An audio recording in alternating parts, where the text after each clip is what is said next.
안녕하세요. 언박싱을 했습니다. 이 신발에 대해서 영상을 찍었는데 영상이 조금 이상하게 나왔어요. 그래서 다시 찍고 있습니다. 이 오리지널, 일본에서는 이런 신발을 오리지널 부츠라고 얘기를 하더라고요. 클래식 부츠, 오리지널 부츠. 그런데 완벽하게 절개선이 없습니다. 절개선이 없고, 여기 뒷굽에서 가죽으로 절개선을 커버를 한 것 같습니다. 그리고 이 혀 부분도 완벽하게 일체화가 되어 있고요. 그리고 제가 코롱에서 신었던 코롱 신발 같은 경우는 이 텅이 이 얇은 가죽 하나로 되어 있었어요. 그래서 이게 접치는 부분이 발등에 닿아서 되게 오래 걸으면 물집이 생기고 아프고 그랬는데, 이 신발은 이 안에 있는 속텅이 하나가 더 있어서 되게 쿠션이 있고 푸신푸신합니다. 그래서 신발은 무겁고 투박하지만 실제 신었을 때 되게 발과 일체감이 될 것 같아요. 아직 제가 신어보진 않았습니다. 그리고 이번에 한 가지 미스가 깔창을 보내주지 않았어요, 여기서. 그래서 제가 깔창은 어떻게 된 건지 지금 확인을 요청을 했고요. 아마 이 업체에서 뭔가 미스를 한 것 같습니다. 그래서 근데 깔창은 제가 집에 쓰고 있는 깔창도 많이 있고, 이거는 제가 코롱 등산 아이스 아카데미 가죽으로 된 깔창이거든요. 이것도 괜찮습니다. 그래서 만약에 뭐가 설사 이게 본인들이 잘못을 인정하더라도 또 배송 기간이라든지 배송비에 대한 문제가 있으니까 그냥 이 깔창을 그냥 쓸까 생각 중에 있습니다. 그리고 이 신발은 신다가 언제든지 발에 잘 맞지 않거나 발에 통증이 생기면 언제든지 AS를 해준다고 하거든요. 어느 정도의 AS인지 모르겠는데, 우리 국내에도 수제화로 유명한 송림 수제화 같은 경우는 신다가 발 아프면 언제든지 갖고 와라 그래서 다시 다 맞춰주는 그런 시스템이잖아요. 여기도 그런 것 같습니다. 그리고 이 밑창은 평생 밑창 AS입니다. 단 비용이 발생을 하는데요. 비용이 11,000엔, 그러니까 지금 현재 환율로 따지면은 한 10만 8천원? 9천원 정도. 적은 가격은 아니죠. 근데 이 신발이 밑창 교환을 필요로 할 정도라면 최소한 한 5년은 신어야 되지 않겠습니까?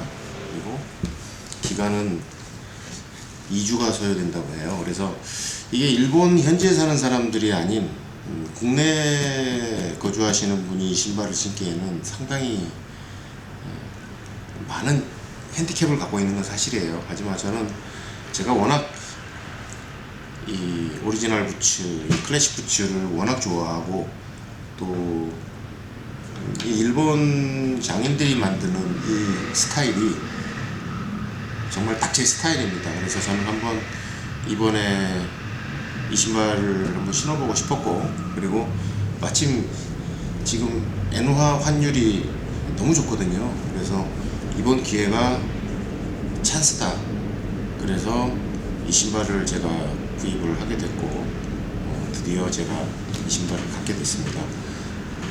이 신발을 제가 잘 관리해서 멋지게 신고 다니는 모습을 영상을 통해서 제 산행일기처럼 좀 찍어 놓으려고 해요. 그리고 이 신발은 아까 제가 영상에 다 찍어 놨습니다만 다시 얘기를 할게요. 재질이 약간 스웨이드 재질 같아요. 우리 세무라고 얘기하죠. 완벽한 세무 같지도 않는데 하여튼 풀그레인 가죽은 아닙니다. 코팅이 되어 있는 풀그레인 가죽은 아니고 약간 세무 같은 그런 재질의 가죽이고, 이거 이태리산 가죽이라고 해요. 그리고 두께는 한 5mm 정도 되는 것 같습니다. 이게 3mm 이상 돼야 완벽한 방수가 된다고 하거든요. 근데 요즘 뭐 수제화를 만드는 업체에서 1.5mm 두께, 2mm 두께 가죽을 쓰는 것도 있다고 해요. 근데 그거는 2mm 두께 가지고는 방수가 안 된다고 합니다. 근데 이 집 신발은 제가 재보진 않았지만 최소 3mm 이상은 되는 것 같습니다. 그래서 이 방수 왁스를 가지고 이 신발을 이제 왁싱을 해야 되거든요. 근데 이 왁싱을 하게 되면 이 신발은 짙은 갈색으로 바뀔 겁니다. 그래서 이 가죽에 왁스가 잘 먹어서 완벽한 방수체로 방수체가 되기 위해서 제가 이제 케어를 해야 되겠죠. 그리고 업체에서 추천해 주는 것은 여기가 지하철이 다니기 때문에 되게 시끄러워요. 사용하기 전에 최소 2회 왁싱을 추천을 하고 있습니다. 2회 이상. 그래서 한번 이 반통 정도를 써서 충분히 손으로 잘 펴 바른 다음에 그늘진 데서 하루 정도 말리고, 그리고 이 브러쉬로 잘 털어주고, 그리고 바로 또 왁싱을 하고 또 말렸다가 또 브러쉬질하고, 이런 식으로 2회 2회면 이게 한 통 쓰는 거예요. 그리고 뭐 저는 일단 3회 정도 할 생각입니다. 3회 정도 하고, 그리고 이 밍크 오일은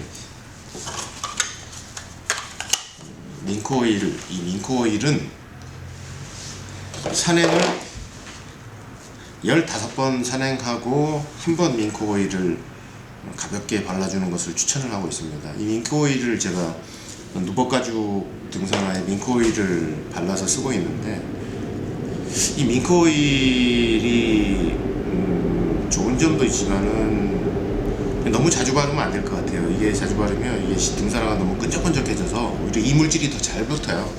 그래서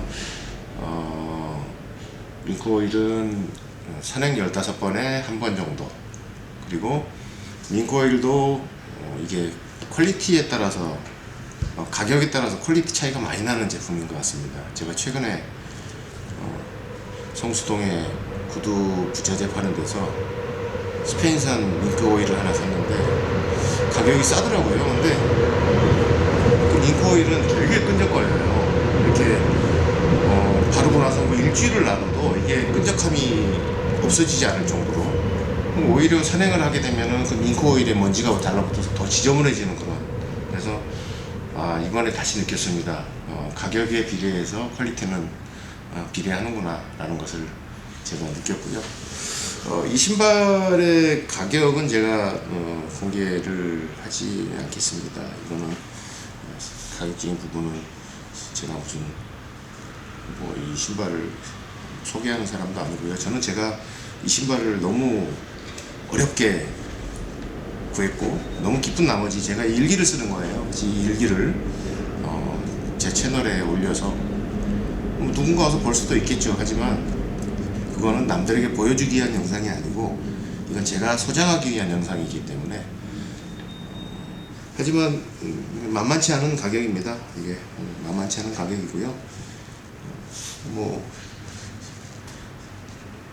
일본어가 좀 되시는 분들은, 제가 아까 업체를 제가 박스에 보여드렸지만, 일본어가 되시는 분들은 거기 마스터랑 이렇게 소통을 해서 잘 트라이를 해서 할 수도 있겠지만은, 가격이라든지 어떤 수고로움 이런 걸 따지면은 굳이 그럴 필요 있겠는, 가성비가 그렇게 좋지는 않습니다. 그리고 하지만 저는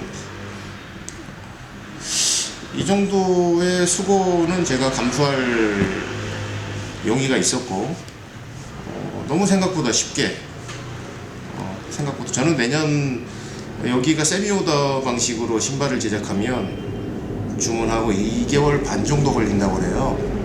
근데 저는 제 발 모양을 제가 일본으로 팩스를 보내줬고, 제 발 사이즈라든지 모양을 알고 있는 상태에서 이제 전화와 이메일로 계속 계속 소통을 해서 거기서 가지고 있는 뭐 여러 가지 타입이 있나 봐요. 조금 뭐 이제 너로 약간 좀 칼발 같은 스타일, 뭐 표준형, 뭐 넓은 거, 가장 최적의 사이즈와 패턴을 추천을 해주셨고요.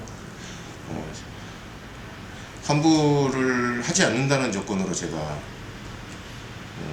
한국으로 배송을 받았습니다. 그리고 이번 기회에 제가 조금 더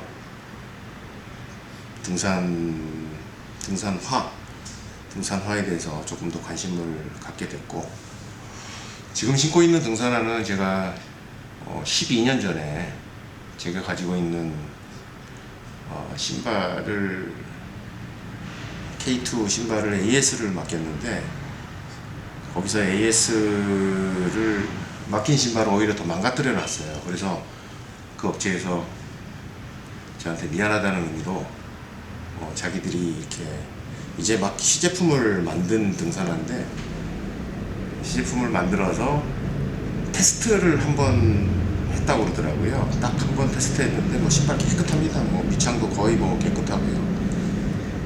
그 신발을 저한테 뭐 사과의 의미라고 할까요? 그 신발을 받았는데 그 신발이 저한테 지금까지 최고 좋은, 제 발에 가장 잘 맞는 신발이에요. 그래서 밑창가리를 해가면서 지금까지 신고 있는데, 뭐 그 신발을 신고 뭐 전국에 명산을 안 가본 데가 없습니다. 저는 그 신발을 버리고 싶은 생각은 없고요. 하지만 이제 그 신발도 창가리를 몇 번 하다 보니 여기저기 이제 접합 부위가 막 조금씩 뜯어지고, 이제 다음 타자를 준비해야 될 시기가 온 것 같아서 그 후속타로 준비한 녀석이 바로 이겁니다. 그리고 이 신발은 이런 방식은 이제 폴리우레탄 방식이 아니기 때문에 가수분해가 발생하지 않습니다. 그래서 관리만 잘하면 밑창가리를 해가면서 평생을 신을 수도 있는 신발이거든요. 그리고 오히려 이런 가죽 제품들이 또 때가 묻고 시간이 흐를수록 더 멋있어요.